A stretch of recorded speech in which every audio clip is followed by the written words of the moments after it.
We love you! Hello and welcome to Tribe Talk, the Galway Hurling Podcast, with me, Patrick Earley, and David Connors, where each week we'll discuss and divulge all the goings-on in Galway hurling. We'll be taking an in-depth look at the club scene and, of course, focusing on inter-county. In this, Shane O'Neill's first year at the helm, all of which we'll do in the company of some special guests and former Galway greats. So do come along and join us on Tribe Talk, Galway's dedicated hurling podcast. Well, it's Leinster final weekend. Strange year, strange season, Patrick. Kilkenny away at a familiar foe, I suppose, in a lot of ways. Probably the two standout teams in Leinster for the last, I don't know, since Galway joined in 2009. Promises to be a serious test coming in on the back of probably an impressive Wexford win, and whereas Kilkenny on the opposite side of things, maybe a bit disappointing with how they performed in the second half. Galway are reasonably firm favourites in the bookies. They're 8-11, Kilkenny are 11-8, so that's kind of telling. Like, I suppose probably Galway maybe are a decent looking price at that. What do you think? 8-11, I might throw a few quid on them myself for that. Yeah, well, it's hard to know, like, because you see, if Kilkenny had stayed going as they did in the first half for the second against Dublin and they won by 15 points, the odds would be totally different. Whereas they took the foot off the gas, and now Galway are the team coming in with, you know, the more impressive display, like, you know, so yeah, I suppose it's a familiar test awaiting us, but that's about all that's familiar about this Leinster final weekend. You know, Saturday evening in Croke Park, obviously an empty stadium. You know, that's something that they've at least both teams have faced, so it's not going to be nothing new there. But yeah, strange one for sure, but exciting nonetheless. And I think we're all fairly looking forward to it. And you know, it's funny, you know, you were in this position, so they've been in this position so many times, be it 2010, 12, 15, 16 against Kilkenny Leinster finals, obviously 1 and 12, but the other ones, like, you're heading into them and there's almost a sense of an air of dread around the place, like, you know, because you know, with the best will in the world, you kind of knew what was coming, and even, you know, if you did go into it with a bit of optimism, it more often than not, it was quickly kind of crushed. But you know, over the last couple of years, things have changed dramatically, and both with Kilkenny kind of going backwards a bit and Galway going the opposite direction, you know. And in fairness, they, on recent records, we have surpassed Kilkenny, and still, you know, in some respects, there's that you're kind of facing into it and you're thinking, oh God, it's Kilkenny, like, you know. But still, there's way more confidence around both the camp, obviously, and around just, I suppose, the support base, you know, that monkey's off the back, you know, and the kind of the air, the fear that Kilkenny instill in Galway hurling people. It's not what it was before, you know. So I think confidence is fairly high around the place, and certainly based on the performance of last, and you'd be expecting things to improve again off the back of that, you know. So look, all said, you'll be hopeful for a good performance first of all, and I think if Galway perform well, they'll be too good for Kilkenny in my eyes anyhow. Yeah. It is about, like you said there, it is all about performance, really, because I suppose we revert back to 2018 there for a minute, and I suppose Galway were probably even heavier favourites at the time coming in. They were absolutely red hot favourites. I suppose probably the unknowns of this year, and, you know, the no crowds, and, you know, lack of preparation, and I don't know where either team really knows truly where they're at. I suppose at this stage you couldn't have a true grasp on it. But 2018 in particular was a scary one, and Kilkenny still have that bite, like they even showed it last year against Limerick, that they're well capable of matching any team on their day, you know what I mean? And I suppose there'll be no shortage of motivation on their behalf either. Like, they won't want to see the Bob O'Keefe Cup leaving Leinster and coming across the Shannon again. Like, that's a bugbear of Cody's, I'd imagine, always. He's a man who loves feeding off stuff like that, and the pride of Leinster and the pride of Kilkenny, we'll say. But I suppose just thinking back to 2018, I suppose it was a hairy enough kind of first day out. I suppose they pulled it out of the fire at the end. We looked like we were going to do it, and then they took us to a replay. And I suppose ultimately, though, Patrick, that replay probably arguably could have cost us, you know, All Ireland that year. You know, it probably took us to another replay against Clare. Maybe that's a bit maybe that's not very fair towards Clare either, but maybe it is in another sense. But I suppose you've got to, I suppose one thing we won't have a replay this time round, and we'll have to kind of just produce them in the day. But it's not knocked out hurling either, so that adds another element of it. You know, we will have another chance. The benefits obviously being that you go straight through to an All Ireland semi-final if you do win, and I suppose anytime you can pick up silverware and beat Kilkenny in a final, it's a good day, isn't it? Really, because as you've touched on it there, they've subjected us to some awful, painful defeats down through the years. Jesus, you'll be in tears as a young fella coming out of some of the places, you know, just not these lads again, like, and they're racking up the scores. Like it looked like somewhat the Kilkenny of old the last day against Dublin as well. They looked like, Jesus, a 15-point lead at half time. You're thinking, oh my God, here this could be a cricket score come the end, because Kilkenny teams of old would have never let up there. They would have kept shooting bullets into the carcass until it was, you know, there was not the left. But you're right when you say it. They're not the team of old, and there's no point beating around the bush now. They can still produce performances, but they're not the team of the late 2000s, we'll say, and even, you know, the early tens in it, you know, either. I suppose the first half display of the last day from them still shows what they're capable of doing. 2018, the first day against us, shows what they're capable of doing, and Limerick last year shows what they're capable of doing still, because they have plenty of forwards. We'll give them that much. They're quality in their attack. Yeah, absolutely. I think in fairness, you know, probably around that time, 18, like 2017, 18 was when they were at their lowest as well. And since then they've started to rebuild again. And even in terms of personnel and that, things haven't changed an awful lot. You know, they're still reliant on like their same marquee players as such, but there was younger lads coming into the team back that time that have grown into it now and become more established in the first 15, like, you know. You think it's like the likes of John Donnelly, the Billy Ryans in attack, like, you know, and even Owen Cody got in there now as well in his first season, like, you know, and even Ballyhale winning club titles, it all feeds into it, because that was kind of gone from Kilkenny for a while, like, you know.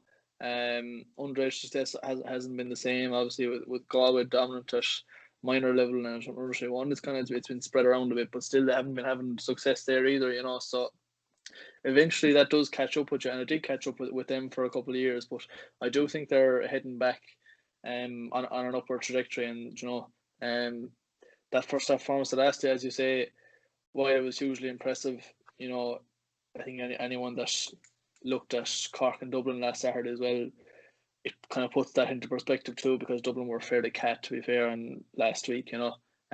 So I don't think Dublin weren't up to much at all this year, to be honest. But still, in saying that, you know, Kilkenny put up 3-13 on them, which was hugely impressive. And what they did in the second half was most un-Kilkenny, like, you know. It's something that you could have imagined Galway doing maybe 7 or 8 years ago, or a bit more, and nearly getting caught, you know. But with Kilkenny, never could you imagine the likes of that happening. They're taking the foot off the gas and allowing team back into it, you know.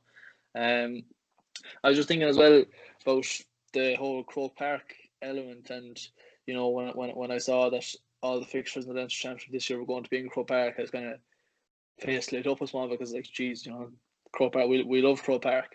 And then 2018 came back into my head as well, and like that drawn game in 18 was Galway's worst performance in Croke Park under Micheál Donoghue by a country mile. Every other performance you think of was fairly good in Croke Park. Even, I know, the All Ireland in 18 was poor enough too, but still I thought they were awful flat that first day in the Leinster final, because, you know, we went into that game fairly firm favourites as well, as you said. They beat Kilkenny in Pearse Stadium, and it was the first year of the round robin. They beat them 122-211 in Pearse Stadium, and even that flattered Kilkenny a small, they got a late goal as well, you know. So headed into that game fairly hot favourites and didn't perform well at all. And, you know, I know Kilkenny caught us at the end, but still we were lucky enough to get out of it, really, truth be told, given the level of performance that the lads gave. And the second day, it gave an indication of what was to come in terms of blitzing them for the first half of the first half, was the first quarter of the game. They're outstanding, and we thought the game was over. And it turns out it wasn't, and we subsequently thought the same the first day against Clare and the second day against Clare. And it didn't turn out to be the case those days either, you know. So it was the beginning of something that became a trend for a couple of games thereafter. But yeah, there's no question it did cost them further down the line, you know. Which is what leads back into the importance of, although it's not knockout hurling this weekend, God, it's often important to try win this game if we can at all, because you're expecting Limerick to come through the other side in Munster, and you'd like to be avoiding them for as long as you can as well, But in saying that, we were playing good teams from here on, no matter who you come up against, but still making the road to the. I was going to say the first Sunday in September. It's not that, is it? the second Sunday in December, is it? That's It's making that road to that date as short as possible. I think it's the best way forward for sure. On the actual, if you actually do win your provincial title, we'll say, I suppose that hasn't really been talked about much, is you'll actually might have a chance if you did pick up a few COVID cases. We'll say there is that scope there for a bit of leeway from what I've heard from John Horan speaking, that games can be kind of moved around and postponed, or in such a way. But there's going to be no leeway for I'd imagine the qualifiers or anything like that. So the disaster scenario would be you're beaten next weekend by Kilkenny, hypothetically, we'll say, and then you're locked into qualifiers, and then next thing there's a COVID outbreak in your camp, and you're decimated, and then your year is over because of that. So that's probably another thing to factor into a game like this, this weekend, that probably a lot of people mightn't really recognise. That I think that's a huge incentive as well. That the less games you have at the moment, the better, because you're less likely to, you're less likely to be run into, COVID cases and stuff like that. And I suppose these players do live in a bubble in one sense, but they're still susceptible because they still have to go to work and the jobs, and a lot of them are teachers as well. So it's going to be that scenario. But I just touch on that for one point you made there in Kilkenny. Do you believe they're back on the upper trajectory? Because I'm not 100% sure they are, to be honest with you. I think in attack they are. They've some decent young players coming through in attack. We'll say Adrian Mullen and Owen Cody and Billy Ryan, we'll say, and John Donnelly as well. But I don't know defensively. I'm not sus that they are on the way back defensively. I think they're very light back there. I think that you're capable of. I was going through it today. I think it's in the defensive team, in the defensive say six that started against Dublin, their only all-star was Pádraig Walsh, so that's a long way off. Your JJs, your Jackies, your Tommy Walshes, your lads like that, and they're. And not to disparage these Kilkenny defenders, because I'm sure they're very capable hurlers, but they're just not quite at that level, we'll say. I think that could be something that might hurt Kilkenny for the future, because a lot of the top teams have very good defensive spines, and I know Pádraig Walsh is an excellent player, and Hugh Lawler, will say, has been very impressive in spouts and fits and bursts, but I don't know. I don't know if they are on the upward trajectory. I'm sure if there was anyone from Kilkenny listening to me now, that'd be plastered right on the wall there, and it'll be hammered back at me afterwards. But I just don't know if I'd agree with that statement, to be honest with you. Yeah, well, and I think I think they're a fair bit off where they were, obviously a decade ago or thereabouts, but certainly compared to where they were 3 or 4 years ago, even that team that Tiff crucified in the All-Ireland final in 16, that team probably wasn't good enough really to be in a final, but they still got there, But it was the Limerick performance last year that really kind of got through to me, that that is in them, because obviously that's the best they've produced in a couple of years, and Limerick. In fairness, I don't think it's fair on Kilkenny either to say that Limerick underperformed, because Kilkenny absolutely tore into them, like the Kilkenny team of a decade ago would have. 100%. Now might have been lacking a small bit in terms of that actual personnel, but the attitude and the application they brought to it was every bit to the same degree as what the older Cody teams would have brought to it, and that's what really impressed me about them and showed to me that they have that in them, and they're going to be. That defeat that they took last year to us in Nolan Park, that would have hurt them. And in fairness, they responded well from it. And obviously got through to a Leinster final, and we ended up on the wrong side of things there. But that Limerick game, and even the final was a write off, with the Richie Hogan red card and everything. I wouldn't really judge them on that either, in fairness, because it was more than just a red card, just the whole incident itself. Had it been a clear cut red card, they probably would have got off better, come the final result, but that really did affect them psychologically, and no better team to punish you if you're any bit weak defensively or mentally than Tip. In fairness, they did go to town on them in the second half, But yeah, no, definitely, I do feel you're right in what you're saying, that they're there to be exploited in certain positions at the back. Conor Delaney was a fella that they had big hopes for during the league last year. He looked like he was the man that was going to fill full back for them, and then subsequently got an injury, and missed out on all of last year really. And Hugh Lawler slotted in there and has done, as you say, very well in a lot of spells, and then been caught a couple of other times. But a lad who's still young and growing into it, and I saw him playing Fitzgibbon Rio that came in Carnor earlier on the year, UCD playing GMIT. Yes.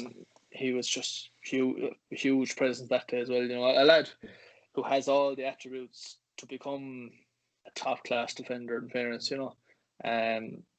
So, but then there are other players, like Kieran Wallace is a young enough lad who only made his debut against the Dubs, so that's certainly somewhere you'll be looking to exploit. And same with maybe Richie Reid down that side as well, a lad who wasn't able to make the team a couple of years ago, and his form since he came back from his trip abroad with the army, he's been very impressive, and was obviously captain of Ballyhale, and centre back for them, and very impressive. So they're lads you'd certainly be looking to test next week, or Saturday night, that's for sure.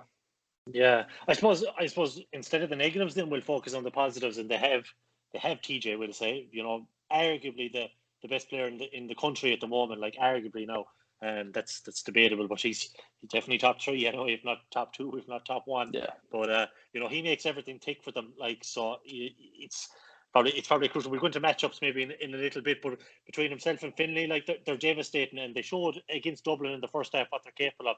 I think Reid was instrumental in was it 2 if not 3 of the goals. I think he was instrumental in it all. Like, so I suppose Dublin were probably caught in the sense that it's James Madden, wasn't it, that was tracking him, and it was he went in there, and I'm sure it's something we'll focus on later on, that he went in there and tried to upset the Dublin backline, but go straight in the likes of James Madden. Now, in fairness, it looked like something that Dublin had planned anyway. Like, as in, they left James Madden follow him for the majority of the game, and he just drifts around these pockets of space, and he's so big and he's strong and he's outrageously skillful, and he can win his own ball, and just doesn't miss frees. So he's a talisman attacker, like, so cutting him down is a real problem. But just on that first half display, I suppose it was probably the dream scenario really from a Kilkenny point of view. Like, they just blitzed Dublin. It looked like the game was out of sight, but then the second half, I think they just to score 7 points. I think was it 4 of them from play. That was it. Right, Hugh Lawler to come up and win it for them from full back. Like, so, that was a worrying sign as well. Colin Finlay looked a small bit subdued. I know he scored 1-1, but he was very quiet in the second half, and he wasn't playing towards it in the run. They were trying to take Owen O'Donnell away from full back, I think, because they didn't want him to go wrestling with him, so they brought him out to kind of between corner forward and wing forward there. And I don't know. I think if you've Colin Finlay, just leave him in front of the goal, and try and feed him a ball. And if Owen O'Donnell wants to go wrestling with him, sure, let him take him on and let him pull him down, or you know what I mean. Like, I think that's the best. But I am impressed with Billy Ryan now. I like Billy Ryan. I think he's a very good hurler. He's big. He's quick. He's a good, fine hurler. No more than a lot more. But I suppose from that game against Dublin, Patrick, Cody would have had fun the following Tuesday night. He would have.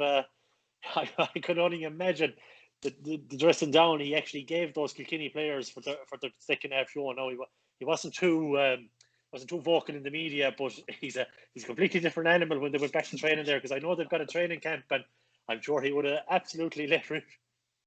Yeah, you can just imagine that's the kind of thing that he would have just been absolutely, ripping his hair out, in the second half, watching on that. And there's very, like, in a situation like that where you've taken your foot off the pedal, there's no magic switch where you can just turn it back on, because Dublin grew in confidence and they got the momentum back, and there was no sign of them letting it up, because they were having joy against the Kilkenny defence, which is obviously, when momentum's not with you, it's not as easy to take advantage of maybe any defensive frailties that are there, But when things are going your way, confidence is up, everything comes a bit easier to you, and it's very hard to stop a team when they're in the groove the way Dublin were there, and on the line. it's impossible to stop it. You know, it's up to the 15 on the field, and there's only so much roaring and shouting and telling us to wake up you can do. You know, it's just not that easy to do. And even with, you know, the water break came in the the 3/4 mark, like, you know, the comeback hadn't really started at that stage. You know, Kilkenny were still very comfortable. It all just Dublin gradually crept back into it, and then 2 goals came in the space of a few minutes, and you're like, oh my god, this is actually on here, like, you know. Whereas if he'd had that minute or two to tear into them, you know, it might have had more of an effect, like, you know, when everyone's gathered around and you're starting afresh again for the final 17 or 18 minutes, you know. But he didn't have that opportunity, and then as well, when it all came at them so fast, you know, if Dublin had scored their 2 goals at the start of the second half, you know, you have more time to adapt and recover and let the game kind of settle back into its natural flow again. Whereas when all this came at them so fast, they were back level before they even knew it. And then, in fairness, then to not lose the game from there and to actually go on and win it was hugely impressive again. Like, you know, because they didn't look like scoring anything in the 15 or 20 minutes prior to that. And then they just pop up with two excellent points. Alan Murphy came off the bench to get one, and Lawler, as you mentioned, sauntered up the field to strike another one over. You know, that was a positive for him to take out of the game anyhow, for sure. But it probably didn't count too much on the Tuesday night, as you said, for sure. Yeah. I think he might have left that one out, that they actually that they rode the storm, we'll say, and managed to get over. I don't think he would have been talking about he would have been tapping too many lads on the back, like, so. But maybe I'm wrong. Maybe I'm underestimating Mr. Cody. But I suppose one thing about it, Eamon Trollier Dillon caused I noticed he kind of caused puck when he came on against Kilkenny in that full back line. And I suppose with someone like that, like an abrasive kind of attacker and Whelan in Galway, from Galway's standpoint, like, it should be, would you imagine something, you know, you think obviously Whelan is top class, like you'd imagine he could get particular joy of that Kilkenny full back line, because, you know, on paper at least it looks like it can be got at. Yeah, definitely. And even I'd probably nearly compare Dillon more so to Concannon than a Whelan do, and just in terms of, you know, kind of long, tall, sort of skinny fellas with brilliant pace, and both were very good off their left side, obviously, you know. But, you know, he broke onto a couple of balls that just, he got onto a few breaks, and he won his own balls as well, you know. And he finished very well, in fairness. So whenever he got a chance, he stuck it, you know, credit to him. And Concannon is of the same sort of mould, you know.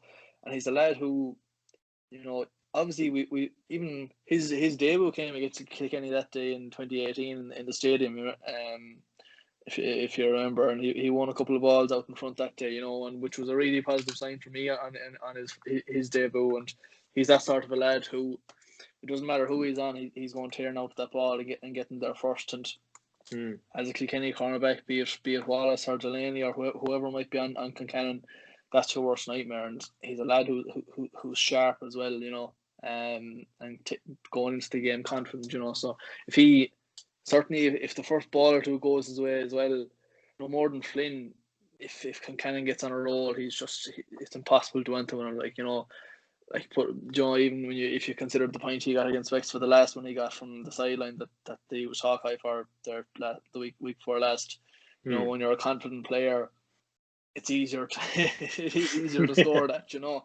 If things are going against you, you might be doubting yourself when you're mid backswing or whatever. But he was just full of confidence, and he knew when he was throwing up that ball, strike it exactly where he was going putting it, you know. So, like, I would like to see Whelan sticking to kind of around the edge of the square, and I'd imagine Lawler will pick him up just in terms of physicality and having that sort of presence that might be able to try to do something with him. I don't see the other defenders having the attributes to manage him. You know, even a Pádraig Walsh, who was on him, I think, last year in Nolan Park, was he? 1 second, I'm not sure. Could be wrong on that. I'd have to check. But I don't think he has the attributes in any case. You know, certainly has the pace to compete with him, but in terms of strength and that, and even aerially, I just don't think he could handle him. Lawler's the only one that might be able to spoil him to some degree, and then wait for the cavalry to get back in, your Paddy Deegan to get back from 6, or even a goalie in behind you to help you out, or a cornerback either side, and yeah, that's. But still, you'd have no fear. You'd be looking to lump in ball no matter what weights you have it. Send it into to Whelan anyway, and he'll do plenty with it. That's for sure.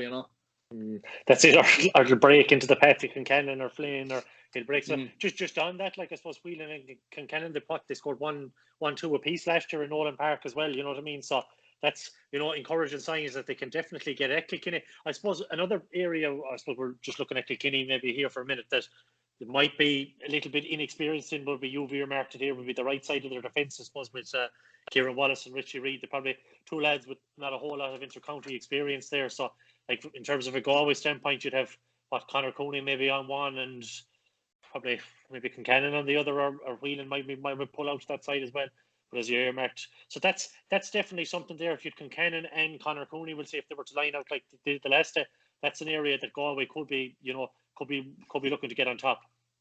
Yeah, definitely. But in fact, I don't think, if you look at the shape the last day with Connor obviously pulling out fairly deep and creating an awful lot of space over that side, I'm not sure Cody would let that happen either. They're obviously going to be cute enough to that, and have realised that's what Galway did the last day. So do you look to put over a Cathal Mannion over on Reid and let him play as an out and out sort of right half forward, and then have the same inside, try Concannon or Flynn or one of them inside, and just play it that way? Or do you start off as you were the last day and see how Kilkenny adapt to it? Probably the latter option, the better of the two. Force Kilkenny to adapt to what Galway is throwing at them rather than the other way around.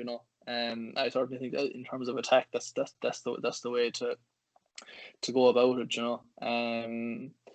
Obviously we know the damage Cathal did last year below in Nolan Park, and that was in a role where he didn't play as an out and out wing forward. He did drift deep an awful lot of the time, and got on ball in his own half back line and midfield, and linked very well with Pádraig that day as well. And we know his striking ability, and certainly after last year, Kilkenny know his striking ability too. And he's not a lad that you can just leave. You can't just leave him there, So they're going to have to push somebody up on him, and where that means losing their shape in the backs with Reid or Pádraig Walsh following him out the field. Maybe that's what they'll have to do, or else they'll designate a wing forward to drop back on him, a John Donnelly or somebody like that, just to cut off that option for Galway, because there's no way they're going to allow him that sort of freedom again this year, because he will go to town again. Like, in fairness, his striking from play is just either side, from anywhere from his own 65 up. He's on the run as well, which is another huge plus. He doesn't need to plant a seed to do it. He can do it on the run. It's a serious weapon that we have at our disposal there. And it wasn't something you could see to great effect against Wexford, given that it was just so congested in that middle third. Probably will be more space to work there the next day, because you're going to see both teams playing a more orthodox sort of an approach. There won't be sweepers put in place, certainly not from the start anyhow, so it'll be probably an area certainly that you approach the game differently, and there's more reliance on your midfielders, your Pádraig and your Johnny Cohen, or is David Work coming back in there, more reliance on them lads to be getting on breaks, because there's going to be less maroon bodies there to get on them as there were against Wexford. Yeah, I'd imagine personally, I'd say they'll have to detail Pádraig Walsh either to Cathal or Joe will say Joe Kenny. Like if they do detail him to Cathal Mannion, that leaves Joe like, who in the name of God are like. This is my problem with Kilkenny's defenders. Will say, as in they're not very plentiful. They're lads for dealing. If you're dealing with Whelan, Concannon, Joe, Cathal Mannion, Connor Cooney, Jason Flynn, like you're going to run out of, like, this is Galway's probably one of their biggest strengths, is that they have so many scorers and so many lads that can hurt you. Whereas Kilkenny probably don't have that many designated man markers. We're probably a bit luckier in that sense, is that we've got probably, probably arguably, well, I'd say not probably about it. We have more high quality defenders than they do, at least on paper. So like, if you do elect to go with, say, Pádraig and Cathal, and like, I think it's a perfectly sound game plan if you wanted to go with that way. But what are you going to do with Joe if you were Brian Cody? Like, who are you going to put out of the hat to actually deal with him? Because he was quiet, but he wasn't quiet against Wexford. We'll say he worked fierce hard, got in plenty of tackles and hits, and he was converted practically. He converted the bulk of his place balls. We'll say. End of the sideline, dropped another one short, and I suppose he only had one wide because he went for a goal from a 21. So he had a perfect day from place balls, which is absolutely vital in these conditions as well. And he player that thrives. You mentioned Galway thriving in Croke Park. Joe Kenning thrives in Croke Park. He just seems to come alive underneath the Hogan or the Cusick or into the hill, or with so many fantastic moments of playing for Galway there and wearing the maroon and white. So what do you do then? Like if you're coding tonight, and you're trying to formulate a game plan, what do you do with Kyle and what do you do with Joe? We'll say firstly before I think the inside line is probably a bit more clear cut, but the outside line is probably a bit more up for debate there. Yeah, absolutely. I'd say Paddy Deegan's going to be designated on one of them as well. And certainly I still think you could, if he is whatever half forward he's on, our Galway player can certainly get the better of him, that's for sure. But he's still one of their main defenders there, and has become something of a mainstay in it the last 3 or 4 years. And it has been quite good, to be fair, but he did struggle a bit last year in Nolan Park. Like he was on Cahill for a time, and obviously that first half Cahill was just untouchable. And it wasn't even, could you place too much of the blame at Paddy Deegan's feet? Probably not. Like it doesn't matter. Any defender that was on him in that sort of form, they weren't going to be able to do a lot with him. But I think Joe is going to have more joy the next day, because we mentioned it last week when we were reviewing the Wexford game. It's a fixture where traditionally he hasn't had that much joy in any case off Matthew O'Hanlon, over the last few years. So there were passages of play where he was very influential and did an awful lot of good things as well. But you'd certainly be expecting and hoping for a better all-around contribution in open play and getting his name on the score sheet from play with a few points here and there, and whatnot. And you'd be hoping that our forwards will be afforded. Certainly, in fairness, our forward line did have an awful lot of space the last day. Yeah. But you'd be expecting that our half forwards probably will have a bit more space to manoeuvre in as well. And you'd be hoping the likes of Joe and Conor Clooney can make more of an impression on the scoreboard as well as continuing the role they were doing defensively and covering ground and whatnot against Wexford, because they were both huge in shutting down the Wexford offense in the roles that they played in that as well. That's it. Work rate is going to be absolutely key in this game. Again, like Galway need to bring the exact same level of work rate, we say, that they did against Wexford, because Kilkenny worked. In fairness to them, one thing you could never question them is they never stop working. Like I think it was their win over Limerick it's not underrated, we'll say, but the basis of it was in bruising hits and work to beat the band, because a lot of their lines dropped. I think that like when they didn't have the ball, the full forward line dropped out to the half forward line. And the whole way back basically, and just crowding up the middle third, and they showed that they wanted it more, because they full belief in themselves too. Like while a lot of the likes of us mightn't have the same belief in this Kilkenny team, they have plenty of belief in themselves, and I'm sure Cody does as well. I'm sure on his day he believes this group can beat anyone. But it's going to be a fierce bruising encounter, and in that sense, I suppose benches are probably going to play a key part as well. I suppose the impact of Kilkenny's bench, the last thing you touched on Murphy with the point, but I suppose they still have, former Hurler of the Year in a Richie Hogan to come on, we'll say, and Richie Leahy was, one of the most highly touted, should I say, young players around, but, a few years back, quality operator when he's on song as well. Who else did they throw on? You have the likes of Conor Brown, has plenty of experience as well. He's played a few big games for Kilkenny over the last few years, and Martin Keown was probably a player we would have maybe expected to kick on a small bit more over the last while as well. They probably would expect, like, they didn't get the joy out of these players the last day that they normally would off a Kilkenny bench, so they didn't contribute outside Murphy's point. They didn't really add a whole lot more to the team, really, did they, Patrick, I suppose? No, and probably a lot of that was down to the team they were coming into too, and the position they were in. They were coming into a team that were up against it and had the tide going against them, and it's very difficult to turn that around. You're a couple of individuals just coming into it, whereas if they're going into that team and things were on more of an even keel, you know, and Kilkenny were still hurling all right, maybe they would have had that desired impact, like, you know. But certainly, if those lads are coming in and it's a tight game and a fairly evenly contested game the next day, I can see them making an impact, like, you know, especially Hogan and Lahey. They're the two for me that, you know, they're both kind of similar in that they're streaky enough sort of players, like, you know. Lahey can come on some days and score 3 points and get a start the next day and be taken off by half time, like, you know. He's that sort of a lad. But if the first one goes over, there can be 2 or 3 more to follow, and he was very good last year against us in Nolan Park. Himself and TJ, obviously TJ was the main man, but Lahey had a big role that day too for them. So, and Hogan as well, you know, obviously he's had his injury troubles and whatnot for a couple of years now, but if he comes in and gets on a run of it as well, gets a point or two going, you know, he can have a huge impact on things as well. So certainly something you don't have to be watching out for with him, that's for sure, you know. Yeah, I suppose Galway's record in recent years has been pretty good. It's telling, you know, the tremendous job, would say, Micheál did with Galway. You know, that he somehow managed to be one of these few managers in hurling that managed to get probably a positive record over Cody during his tenure, which is a fair achievement in itself. Like, we're looking back through the results there, I suppose probably the standout one would be, you know, probably the replay win maybe in 2018 at this point. You know, I suppose when we went in 2017, we actually didn't have to beat them along the way, we'll say.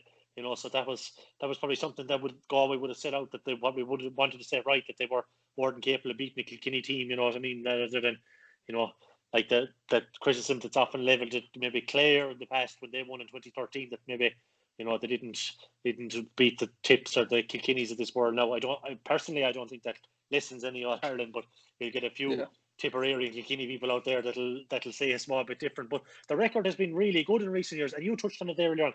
Fear, like, that would have been a big thing for Galway down through the years. I suppose we had some big results maybe in 2001 and 2005, and, you know, a few more in our first Leinster win in 2012 as well.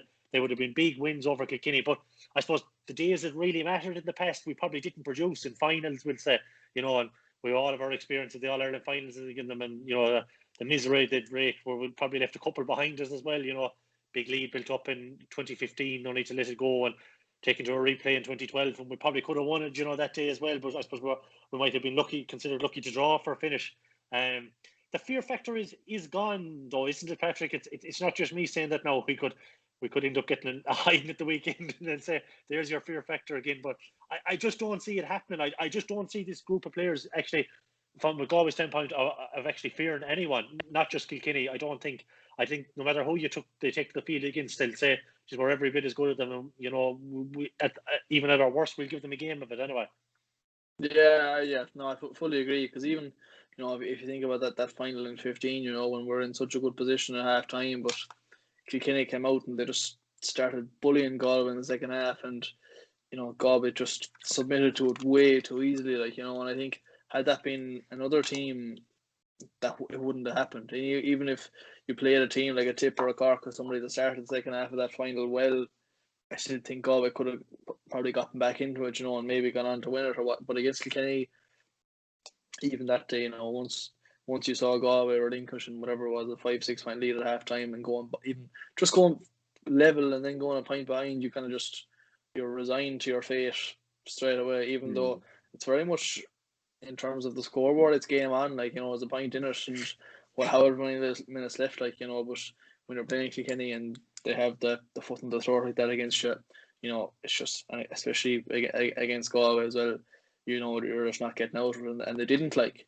But same, the 16 Leinster final, they were just well beaten, and then didn't play them in 17 and won the All Ireland, and you just take so much from that, you know. And then you go into play them in 18 in Pearse Stadium, and it's a huge game, you know, first significant, I suppose, challenge of the round robin that year, and your first home game in Leinster ever, welcoming Kilkenny to town, and a Kilkenny team that weren't as good even as that team that beat us in 15, like, you know. And did, you know, that the confidence that they had, they did beat them fairly comprehensively that day. And then the fact they were able to build on that then and beat them a couple more times since, like every time you beat them, it becomes that bit easier to beat them, to do it again. Like, you know, so that's why you want to stay beating them as long as you can, because there'll come a day where we won't beat them, like, you know. So yeah, we'll certainly look to make this count if we can at all. Yeah. Yeah, you definitely couldn't beat them by enough anyway. If you're beating them by 10, you'd want to beat them by 20, just to really. Well, that's what they want to do to you, like, you know. Well, that's what they have done, you know. I think back to 2004, and it was one of my first ever Galway senior games to go to below in Thurles, and my God, it was my first introduction to the graveyard that was Thurles at the time for Galway hurling, like, you know, and beating 420 to 110, like, you know, and just coming home in the car, and like, you know, I was only 7, you know, so I didn't have share the same sense of dismay as my dad and my uncle did, like, you know, but you just hear all the stories and all the suffering that's gone on in Thurles, and plenty more followed it over the next 4 or 5 years until we started to turn our record into a winning one in Thurles, like, you know. But at the time, you know, it was just awesome to kind of behold what they could do to you, like, you know. There's no way Galway were ever going to beat Kilkenny 420 to 110, like, you know, put it that way. You know, and every time we go out against them, if we beat them by 1, you know, it's a fantastic day's work, isn't it? Like, you know. And save it for this weekend now and rack up. I know, but just moving on then, I suppose Galway will come on a ton from that Wexford game the last day as well. You know what I mean? It was the first day out, really impressive performance, but there will be aspects probably there that they plenty of work-ons, is the old phrase that managers seem to love at the moment. Work-ons. There'll be plenty of aspects that probably Shane O'Neill and his management team will have earmarked this week to probably work on. Definitely, yeah, because, you know, first day out, nothing's ever going to be perfect, you know, and most of the basics, they had them down and came out on top in most facets of the game, like, you know, but they'll be hugely aware of what they're facing Saturday evening is a much different proposition to what they played 2 weeks ago, you know. And like, first and foremost, you know, what they have to go out and do is control their own work rate and application and hunger, and at the very least match Kilkenny in that regard, and obviously outdo them if you can at all. But if you don't, they're guaranteed to be in the game right to the very end. And, you know, that's what Limerick didn't do last year against them, was that Kilkenny absolutely just tore into them and they couldn't cope with it. And before the game, you would have been expecting Limerick to do that to them, and maybe that seeped into Limerick's heads a small bit, that, you know, they were just a lot better than Kilkenny or whatnot, and they got caught. And no more than Kilkenny the last day against Dublin, when things start going against you, it's very hard to arrest that slide and turn them back going the other way, you know. So it's very important that they just tear into it straight from the off and bring that same work rate and intensity to it that they did the last day, and even build on it again, like, you know, because, as you say, you should be coming on from that first game, and, you know, the couple of debutants, they're not debutants anymore now, and you have to get up to the pitch of it consistently. You know, it's great playing well the first day against a Wexford team that were, you know, it was a sinking ship from a long way out, you know. But it's going to be different on Saturday, so they need to get to the pitch of it straight away, and, you know, stay at that level throughout, really, you know. And if they do, I think we've the better hurlers, 1 to 15, 1 to 20, 1 to 25, like, you know. So I think they will win if they do that. But first and foremost, that's the most crucial thing that they bring to it, and that they control that side of their own display anyhow, you know. That's absolutely for sure. I couldn't agree more. Just in terms of competition then in the squad, I suppose, like, just chatting to a few people, and I believe that Dahi and Finton are back. They trained, I think, last week. They played an internal challenge game at the weekend last Saturday, and I think they came through unscathed. So as far as I'm aware, they're, you know, a couple of lads are covering bumps and bruises, but there's nothing too serious. So touch wood, we have a full deck to choose from. Like, you know, now that we have a full deck to choose from, it leaves you with other issues here, and selection headaches, we'll say. You know, like, are you really, you know, I suppose Finton will hold on to his place, so that's probably not so much of a selection headache. But Dahi, and maybe what do you do with Dahi here now? Like, are you really going to everyone was so good the last day. It's hard to change anything. It's often very difficult to change a winning formula, should we say? But can you really leave maybe arguably one of the best, if not the best, defenders in the country out on Saturday night? Like, can you not start him? What do you think you do, or where do you fit him in? I think if they're 100% sure that he's fine, I think you have to start him. If there's even a 5% doubt that there might be a recurrence or whatnot, I wouldn't start him, because as I mentioned earlier, it's not knockout Saturday. It's important to try to win it and to hopefully win it, but it's not the end of the world if they don't. Whereas if Dahi plays and they lose him again or whatnot, and they go into a quarter final or semi final without him, then it's knockout and you don't have him. So. But I think if they're 100% sure that he's right and he came through the last week or so unscathed, I think you start him definitely full back. For me, I think Garage maybe to go back out to the half back line and possibly hold down 6 and designate Joseph maybe to in a man marking role on a Walter or a TJ or somebody, one of those lads in the half forward line maybe, and let Garage be your presence at 6, and then maybe even to shift out to the wing if it's the thing that TJ would play centre forward, let Just Cooney pick him up there, and let Garage hurl away on the wing, and there's no fear of him out there on the wing. That's where he started out for Galway. That's where he was, in his first year or two with them. So there'll be no fear of him there. So he has the athleticism to manage there, and obviously under a book out, he's a huge presence as well. So but I think if Dahi's 100% fit, I think he goes back in full back for me, and to hopefully shut out Colin Fennelly. And even as you mentioned about Fennelly, when in that second half the last day when he came out from full forward, if I'm Shane O'Neill and I see Colin Fennelly coming out from full forward, I'm very happy with that. Best of luck to you.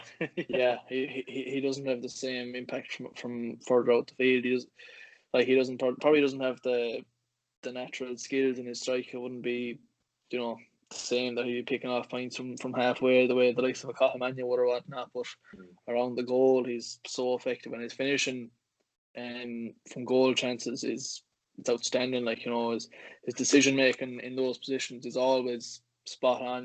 Be it laying off a pass or batting it into the net or whatnot. Or even just pulling on it. He nearly always makes the right decision in that scenario. And if it's a thing he wins a ball, what's coming. If he turns and puts the head down, if he does that out moving forward, it doesn't have the same detrimental effects. But just when you said he put the head down there, I hope you mean he takes 15 steps afterwards and just buries his way through the goal. He's a man well capable of taking his fair share of steps. I know I would say he's never one to get pulled up after. He's never gone to get pulled up too early. Anyway, that's for sure. But no, I probably agree with you. I do think in Garage's case for fullback I think he's perfect for Finlay. Is the only thing. I think if you were actually facing an Aaron Gillan or someone like that in there at full forward, I'd be more inclined to go with Dahi. I just don't know. But I would fit Dahi in, but I'd be consulting a lot with my management team. Geez, I'm a brave man, all right, putting in a 4-time All-Star. I'd fit him in somewhere. But I suppose any other year you might have given him if it wasn't knockout hurling and stuff like that, you might have given him a rattle maybe around midfield for a game. Try it there, say, in one of your, if you were playing maybe a Laois or Westmeath or something like that in Leinster, give it a go and see how it goes. Kind of build it there and see how he adjusts out there at Intercounty. But I just don't think you can now, especially coming back from an injury. Now, where I would play him, I just don't know if I would put him full back against Kilkenny. I don't know, to be honest with you. I wouldn't mind seeing him go 6 with TJ or Joseph Cooney, say tracking TJ, you know what I mean, and Walter Walsh wants to come in then. It's if you had Dahi 6, Joseph Cooney man market, and say Finton, it's a fair full back line, and let Owen Murphy put pockets down on top of them all he wants, because I'm telling you they won't be winning a whole pile of them in that sense. But it's going to be very hard. I will say I realise Dahi has to come in, and if he is fit, he will come in. But it's very harsh on one of the lads that will have to drop out. You know what I mean? It's they were all minimum 7 out of 10 is the last 10. You would feel for them, because Jesus, who do you drop? It's you know, probably Joseph, Garroge are probably undroppables. Really, maybe that's just my kind of view on it. Whereas No, I agree. Yeah, or the other four, probably maybe Hart as well. I think probably Hart as well. And I Hart's actually think, as well. yeah, and I think Hart would be well suited to marking someone as well. You know what I mean? Like one of Kilkenny's better players there. So you're probably looking at one of the younger brigade maybe dropping out. Like, but geez, I would feel for them, whoever it is, you know, because any other time and any other player, they'd probably hold on to their place. But it's Dahi Burke. He's a freak of nature. He's so important to Galway, like, you know. So I would like to be making the call. We probably we won't speculate. You might have your idea yourself, but like we just don't know what the lads are thinking. Maybe in terms maybe of I wouldn't have a personal preference, but like will Sean Loftus be the same as an out and out cornerback? I don't know. Like Shane Coney won't be free is another one, or you know what I mean. Like I'd say Finton is probably the most. Well, I'd say he's nailed on to hold on to his spot as well. I'd imagine after this, Yeah. I couldn't see him being dropped. So it's probably down to maybe the other two, and you know.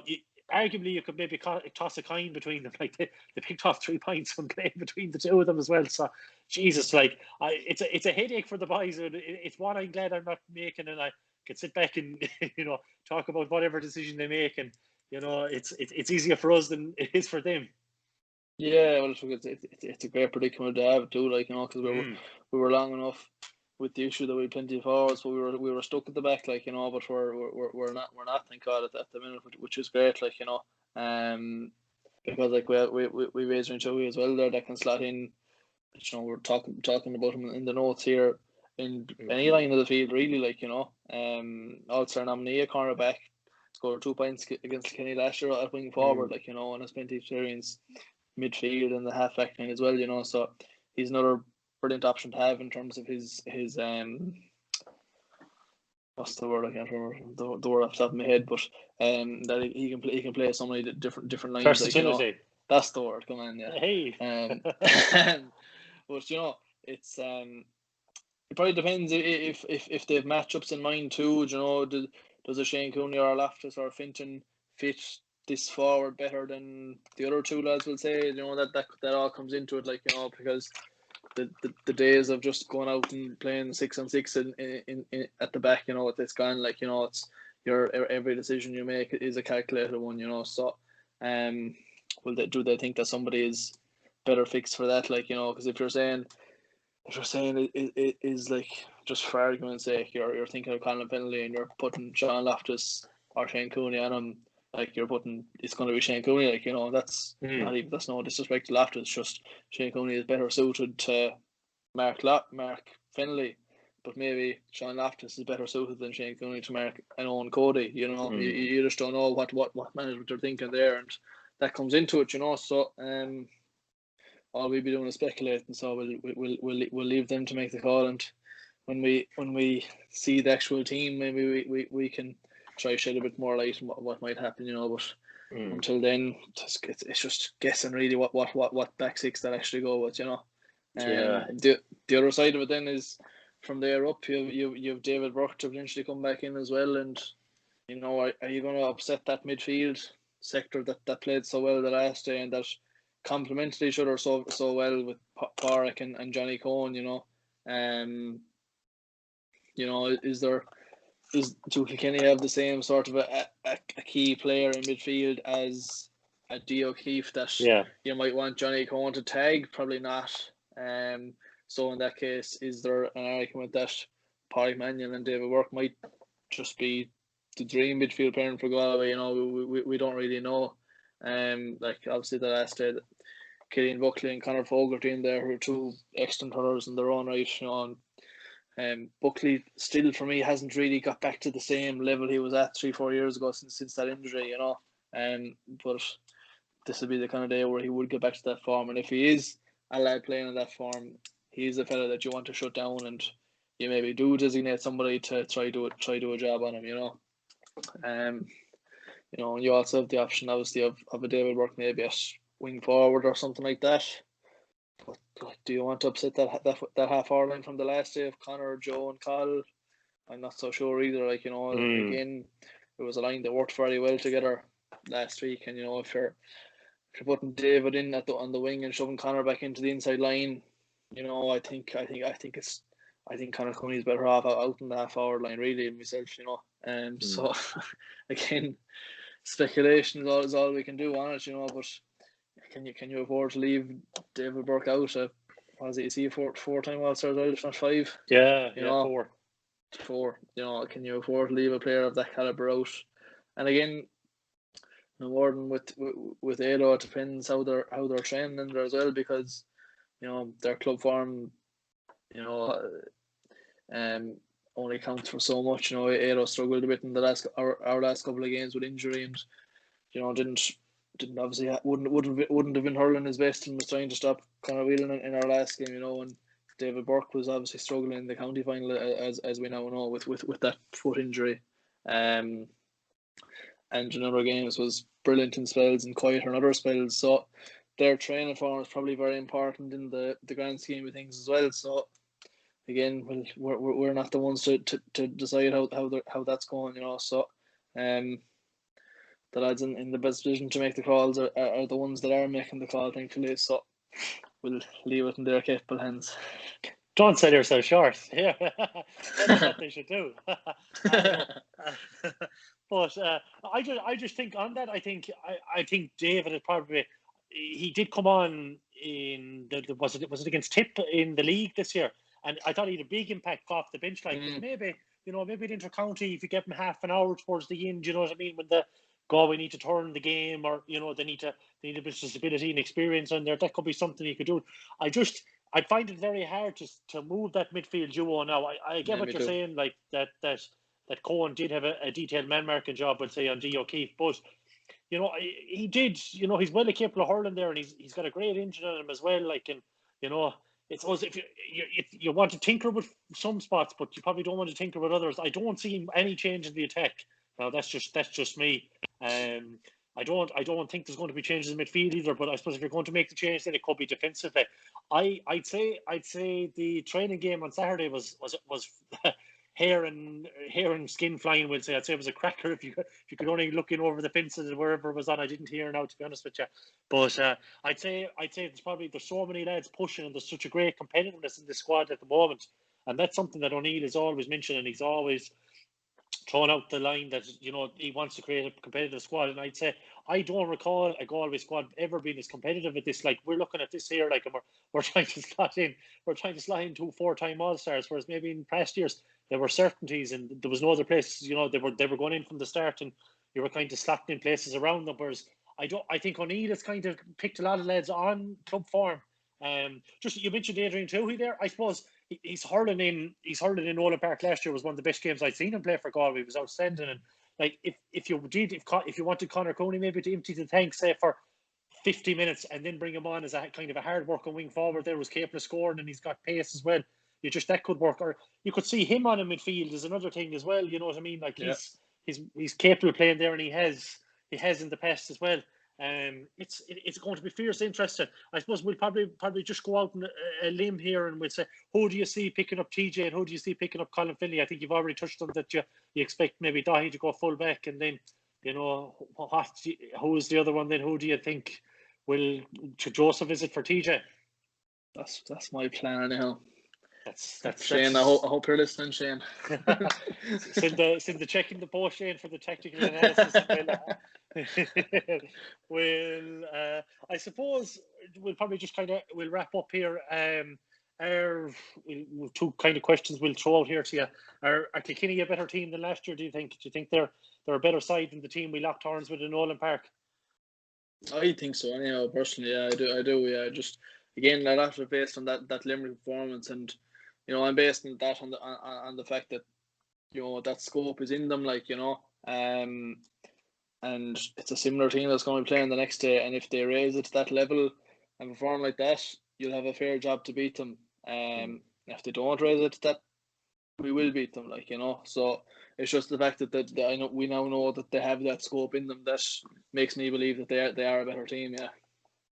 And just in terms of Galway, then, would you say? Well, they have Joe in their ranks now as well. You know what I mean? And I suppose you have Finton, you have Shane Cooney, you have Ian Murphy. You have a few changes there. Would you say it's like even if you had Joe last year, would you say this is a better team now, or how would you compare them? I realize it's very hard to tell yet, and we probably only bet an underperformer Wexford, but admittedly they bet them very well and look very impressive. Yeah, definitely. I think again, Northern Kilkenny, I think this has the scope for certainly a better Galway team, a stronger team, a squad as a whole, really, which is what makes your team better, is having a squad in place. We see that with Limerick, they're bringing on subs there, Pat Ryan and Seamus Flanagan and David Dempsey and whatnot, and they all score points literally within minutes of coming on the field. That makes the likes of Hegarty and Tom Morrissey and Graham McCahey, all these boys, it makes them all better. So we have that this year, and we have it. Well, that's not to say we didn't have it other years, but we have it more so this year. Which I think will make our starting team better. And this is probably the day where you really find out whether it has or not, because, as you mentioned there, Wexford were poor the last day. Had we beaten the same Wexford of previous years by 13 points the last day, you definitely would be saying, oh yeah, we're a way better team than last year. But this is probably the day where you find out for sure, and I believe they are. Now I very much hope I'm right. I agree with you completely, and I think the squad, as that point you just made there, is a massive one. I definitely think the squad is stronger now than I'd even say nearly arguably than 2017 or 2018 when we were on these runs. I think maybe the team might have been better at that time, or you know what I mean. But now the squad is probably a lot stronger, and we've more players who can come in and kind of do a variety of roles if needed. You know what I mean? Like we're tucking on some of we're just even judging on some of the lads that probably didn't even make the panel, the 26th last day, and that's a serious fight in itself in these training games to get onto that 26, because there's a strong likelihood you probably will see game time if you're there. You're probably more likely than not to see game time. If you're entrusted with that. So the training form is going to be very important, and I'd imagine it'll probably be picked on that, because there probably isn't a lot more else to go on. Just trying to find a word. I know you're going to go with Galway as well, but just to clarify, just to make sure that you're on that board, that if Galway perform, and I think we both think they'll win, and if not, if it kind of becomes a bit of a dogfight and they're not up to the pitch of the game and the challenge that Kilkenny bring, I would see Kilkenny run them all the way and potentially beaten them if they need to be at it from the get-go, and they don't want to they want to keep, as you mentioned before, the foot on the throat and keep Kilkenny down now when we have them down, and we don't want to see them rising anytime fucking soon. No.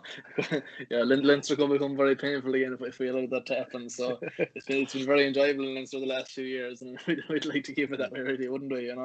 That's for sure. Just one other thing just before we finish is the conditions as well, because we've seen the role that they've played in Páirc Uí Chaoimh the last two Sundays, in both hurling and football, because whatever chance you gave Tip against Limerick last Sunday week, on a good day, on a bad day, I personally didn't give them a prayer anyhow, and so it transpired. If they were playing like Cork or something on that sort of a day, I'd say it doesn't make a difference. It's the same for both teams. But when you're playing a team like Limerick, and they have that same physicality and that such a pattern in what they do, and the pressure they were applying to the Tip lads and the errors they were forcing, I just didn't see Tip competing with them. And I still believe if Tip play Limerick again on a good day, they'll certainly be an awful lot close to them. Whether they beat them or not, that'll come down to the day itself. But there'll certainly be a much more even pairing, So on a bad day, does it play into Galway's hands? Potentially, but still, I wouldn't say Kilkenny are certainly they're not small fellas, and they have that dog in them, which is what you have to bring out on a day like that. So that's what we talked earlier on, that application, that work rate, that hunger becomes even more important potentially. That ability to win dirty ball, it all becomes even more important on a day where your skills are going to let you down. So that's just another thing to think about. And I certainly, if it's a bad day, Saturday evening, I'm not going to be less confident or whatnot of Galway win, but it's just another aspect of the game you have to take into consideration, and something else you have to plan for, really, isn't it? Yeah, definitely. I don't think it's supposed to be very bad. I think there's a good chance of rain, all right, but as far as I know, I don't think there's any gale or anything like that. I suppose one thing on that, I always find, and I don't know whether you'd agree with this, but I think wet days can kind of bring out the best of hurlers. It's the hurler with the best touch that really comes to the fore. An average to bad hurler will say will struggle in a wet day. You know what I mean? They won't be able to kill the ball effectively or catch it or shoot from distance or and all this. Whereas I think the truly great hurlers, your Joe Kennings or even your TJ Reeds or someone like Cathal Manning or players like this that Conor Whelan, just to name a few that could really produce on these days. And I suppose if anyone has experience of playing in the piss and rain and bad wind, like it's Galway. Having home games in Saltail, like, so if anyone is well experienced of dealing with storms and muck and dirt and misery, as they say, it's Galway, So I think that's a sense of. I do think they haven't played in Leinster over I think we're seeing now this is our 12th year in Leinster now. I think finally we're really seeing the benefits of these consistent game times, lads. Everything has been equal now for the last few years, and Galway have really benefited. And I don't see us having any major drop off, like in comparison to the levels where we're getting hidings again. I think we're likely to be very competitive for a long time, which is a good sign. And fingers crossed, we just keep going against Kilkenny at the weekend and we get the result. Sure, look at Patrick. We'll leave it there. Thanks a million for joining me. Fingers crossed, we'll get the result. I think we're both heading for Croker at the weekend, so we're two of the lucky boys to get the golden tickets, and we'll be there. We'll probably get some coverage out, maybe across social media and stuff like that, of the great day for those people missing. So it's disappointing people can't be there, but sure, look at it. I suppose at least if nothing, it's adding some joy on the telly, and you've seen the joy of the Cork footballers' results the weekend. Social media was awash. At least it's taking off the misery of this lockdown that's normally there. Sure, and look, we'll be back probably. We might try and come back on maybe Saturday morning, maybe a Friday or something when we get team news, or I'm not 100% sure when it's out. We might run through the team and a short snippet like we did last week. I think that went down fairly well. So look, thanks a million everyone for joining us. Hit the like and share button, and keep the abuse to the minimum. If you want to say something bad, or at least keep it constructive. Thanks again, and we'll chat soon.